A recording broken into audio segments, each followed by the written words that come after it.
Assalomu alaykum. Yana sizlar bilan Aka Behruz. Bugun sizlar bilan Buxoro shahrining eski va noodatiy obidalaridan biri Chorminor haqida gaplashib o'tamiz. Qani unda boshladik.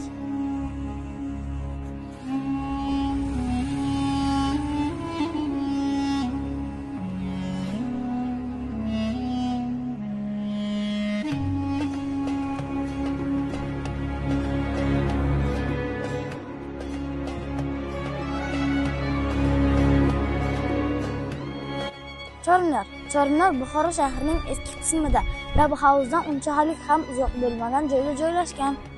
U o'zining 4 ta minorasi bilan boshqa Buxorodagi obidalardan farqlanib turadi.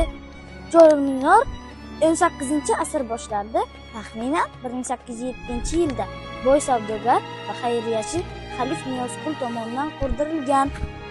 Aslida Chorminor katta madrasaning darvozasi bo'lgan. Afsuski, madrasa binolari bugungi kungacha saqlanib qolmagan. Faqat mana shu noyob darvoza inshooti bizgacha yetib kelgan.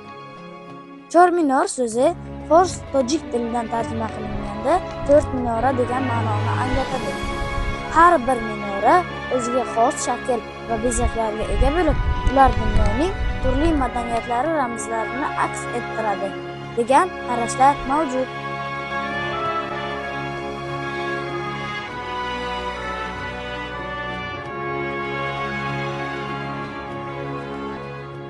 Chorminor g'ishtdan qurilgan bo'lib, moviy va ko'k rangli qo'shinlar bilan bezatilgan. Qiziq tomoni shundaki, 4 ta minoraning har biri bir-biriga o'xshamaydi. Ba'zi tadqiqotchilar minoralardagi bezaklarda Hindiston, Islom va Markaziy Osiyo madaniyatlari ta'sirini ko'rish mumkinligini ta'kidlashdi. Chorminor Buxoroning ko'p asrlik savdo va madaniy aloqalaridan dalolat beradi. U Buyuk Ipak yo'li davrida turli xalqlar, dillar va madaniyatlar uchrashgan maskan bo'lgan Buxoroning ramziy belgilaridan biri hisoblanadi.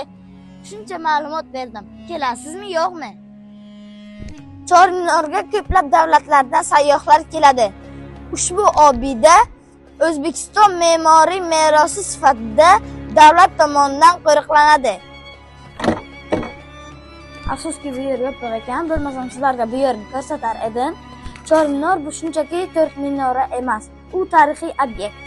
Keyingi lokatsiyamiz qayerda bo'lishini istar edingiz? Kommentariyada yozib qoldiring. Keyingi videogacha ko'rishguncha, xayr!